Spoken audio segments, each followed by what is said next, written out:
మీకు వార్తలు రాయడం విశ్లేషణ చేయడం వచ్చా? అన్యాయాన్ని ప్రశ్నించడం తెలుసా?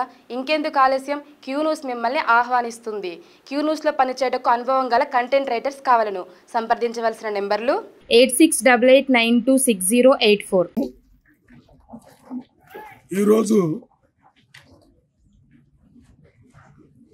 రైతు భరోసా మీద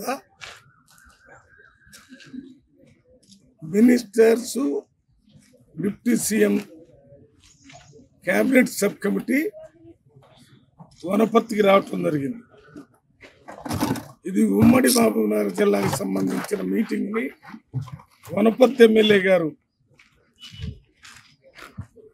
ప్రత్యేకంగా ఆహ్వానించి మొత్తం ఉమ్మడి జిల్లాకు సంబంధించిన మీటింగ్ని వనపర్తిలో మెగారెడ్డి గారే ఏర్పాటు చేయడం జరిగింది.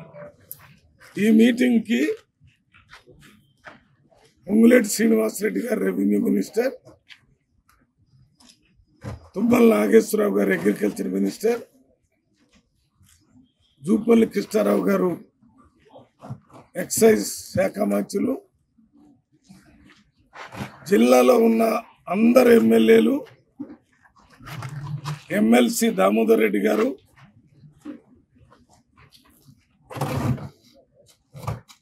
ఒక అలంపూర్ ఎమ్మెల్యే తప్ప అందరు ఎమ్మెల్యేలు వచ్చారు. అదే రకంగా ఇద్దరు ఎంపీల్లో నాగర్ కర్నూలు ఎంపీ అంటే నేను అటెండ్ అయ్యాను. మహబూబ్నగర్ ఎంపీ డికే అరుణ్ గారు అటెండ్ కాదు. ఇవాళ ఈ సబ్ కమిటీ యొక్క ముఖ్య ఉద్దేశం ఏంటంటే తీసుకొని మేము ఎలక్షన్ల ముందు, ఎమ్మెల్యే ఎలక్షన్ల ముందు రైతు భరోసా అని ఒక కార్యక్రమం పెట్టుకున్నాం. మేము రైతులకు ఇవ్వాల్సింది రైతును రాజు చేయాలనే ఉద్దేశంతో దాంట్లో ఎకరాకు 15,000 రూపాయలు ఇస్తామని మేము మా మేనిఫెస్టోలో మా గ్యారంటీలో పెట్టున్నాం. దాని మీద మా గౌరవ ముఖ్యమంత్రి రేవంత్ రెడ్డి గారు ఒక cabinet sub committee, deputy CM గారు బట్టి విక్రమార్క గారి ఆధ్వర్యంలో తుమ్మల నాగేశ్వరరావు గారు, పొంగులేటి శ్రీనివాసరెడ్డి గారు, శ్రీధర్ బాబు గారు కమిటీ వేసేసి మీరు హైదరాబాద్లో 4 గోడల మధ్యలో కాదు, జిల్లాలకు వెళ్ళి అక్కడ రైతులను పిలిచి రైతులతో చర్చించి రైతుల అభిప్రాయం తీసుకొని వాళ్ళు ఏం చెప్తారో విన్న తర్వాత మనం అసెంబ్లీలో దాన్ని చర్చించి క్యాబినెట్లో పెట్టి అప్రూవ్ చేసి రైతులు ఏం చెప్తే అది చేద్దామనే ఉద్దేశంతో ఈ ప్రజాప్రభుత్వంలో ఈరోజు వనపర్తి జిల్లాలో జరిగింది. దానిలో రైతుల అభిప్రాయం తీసుకున్నాం. రైతుల వాళ్ళు ఒక్కొక్కరు ఒపీనియన్ ఒకటి చెప్తున్నారు.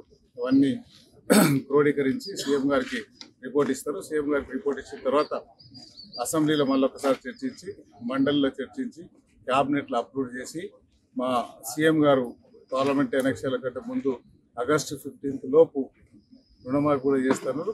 దాని తర్వాత ఈ రైతు భరోసా రైతులకు ఎట్లా ఇవ్వాలి చిన్న ఎగ్జాంపుల్. అంతకుముందు 10 సంవత్సరాలు ఉన్న బీఆర్ఎస్ పార్టీ అప్పుడున్న ప్రభుత్వం దాదాపు 6 సంవత్సరాలు 12 విడతలు 80,453 కోట్లు వాళ్ళ రైతులకు ఇచ్చారు. మంచిదే. కానీ దాంట్లో వాళ్ళు ఇచ్చిన 6 ఏళ్లలో దాదాపు 25,572 కోట్లు గుట్టలకు, కొండలకు, రోడ్లకు, విలేజ్లు ఉన్న గ్రామ కంటాలకు, వాళ్ళ దొరలకు, వేస్ట్ పొలాలకు అన్ని పాస్బుక్ ఉంటే చాలు.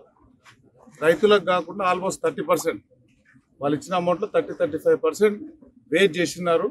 అట్లా కాకుండా ఇప్పుడు ఇవ్వబోయే ఎకరాకు 15,000 ప్రతి రైతుకు చెందాలి.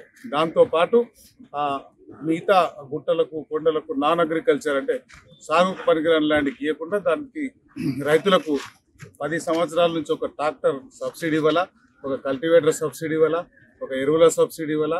ఇవన్నీ ఎట్లా చేయాలనేది, రైతులకు ఎట్లా ఇవ్వాలనే దాని మీద కాంగ్రెస్ ప్రభుత్వం ఆలోచన చేస్తుంది. దానిలో భాగంగానే ఈరోజు చర్చ అయింది. దాన్ని దృష్టిలో పెట్టుకుని మా సీఎం గారు డిసిషన్ తీసుకుంటాడు. దాంతోపాటు ఇక్కడ ఈరోజు స్కూల్స్ కానీ క్యూ న్యూస్లో పనిచేయటకు సీనియర్ వీడియో ఎడిటర్స్ కావాలను. సంప్రదించవలసిన నెంబర్లు 8688926084.